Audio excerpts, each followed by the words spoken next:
दोस्तों नमस्कार। मैं आपका दोस्त भंवर सिंह नरूका आपके शहर जयपुर राजस्थान से बिलोंग करता हूं। पेशे से मैं एक भूतपूर्व सैनिक हूं। आज के तकरीबन 4.5 साल पहले मैं एक ऐसी संस्था के संपर्क में आया जो एक बहुत बड़े मिशन के तहत काम करती है, और वो मिशन है healthy India and wealthy India, यानी सुखी भारत समृद्ध भारत। अब दोस्तों, सुखी हम कब रह सकते हैं? जब हम अपने स्वास्थ्य के प्रति जागरूक हों, यानी बीमारियों के प्रति अलर्ट हों।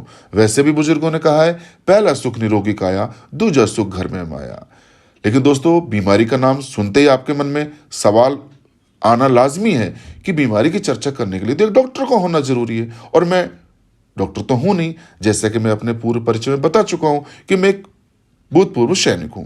लेकिन दोस्तों, हम पढ़े लिखे हैं, समझदार हैं, इतना तो जानते हैं कि बीमारी बेसिकली 2 प्रकार से फैलती है। एक बीमारी वायरस या बैक्टीरिया से, जैसे कि मलेरिया, चिकनगुनिया, डेंगू या फिर कोरोना जैसी महामारी।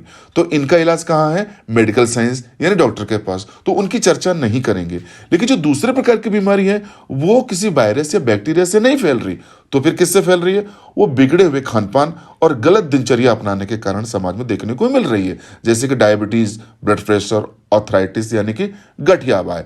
जी हाँ दोस्तों, इन्हें कहते हैं लाइफस्टाइल डिजीज। लाइफस्टाइल का मतलब क्या खाया, कब खाया, कैसे खाया। लाइफस्टाइल डिजीज क्यों हुई, कैसे हुई और इनका निराकरण क्या है, उस पर भी चर्चा करेंगे। लेकिन दोस्तों, इसके मूल कारण को पहले जानने की कोशिश करते हैं। तो दोस्तों, इसका बेसिक रीजन है खान पान, यानी गलत खान पान।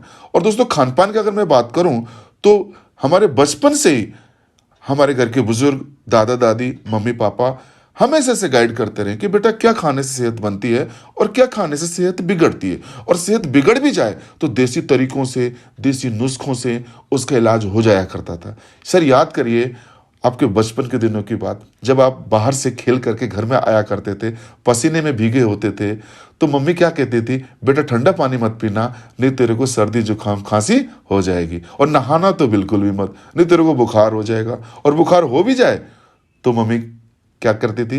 लौंग, तुलसी, अदरक और काली मिर्च का काढ़ा बना के देती थी दिन में 2 बार, और हमारा बुखार दूर हो जाता था। खेलते हुए यदि चोट लग जाए तो हमारी दादी हल्दी वाला दूध पीने की सलाह देती थी और हमारी चोट दूर हो जाया करती थी।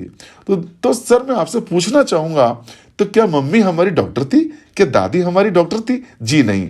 तो कुछ आज भी हम खानपान की चर्चा करने वाले हैं, और मेरा ऐसा मानना है कि जब खानपान की चर्चा हो तो ना तो आपका डॉक्टर होना जरूरी है, ना मेरा डॉक्टर होना जरूरी है। अब जिस संस्था के माध्यम से मैं आपको इन लाइफस्टाइल डिजीज की जो जानकारी देने वाला हूं, उस संस्था का नाम है एसलीपीएस वेलनेस प्राइवेट लिमिटेड। इसको शॉर्ट में AWPL भी कहते हैं। इस संस्था का जन्म 9 नवंबर 2014 को हुआ। सेक्टर 17 द्वारका, नई दिल्ली में इसका मेन ऑफिस है। इस संस्था की नींव डाली कंपनी MD एंड CEO माननीय संजीव कुमार सर ने। संजीव कुमार सर ने भारतीय सेना में लगभग 16 साल गौरवमयी सेवाएं दी, और उसके बाद संकल्प लिया कि एक डायरेक्ट सेलिंग बिजनेस मॉड्यूल के तहत आयुर्वेदिक प्रोडक्टों को मैं घर घर तक पहुंचाऊंगा और हर घर से बीमारी और बेरोजगारी को दूर भगाऊंगा।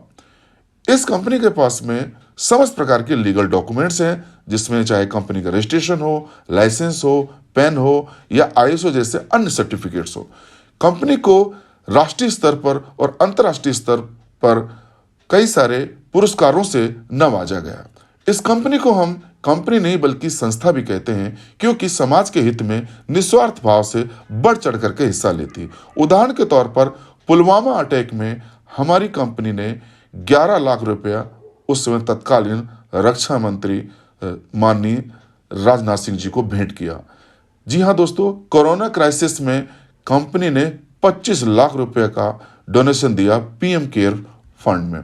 इसके अतिरिक्त कोविड की सेकेंड लहर में भारत में, हमारे देश में लगभग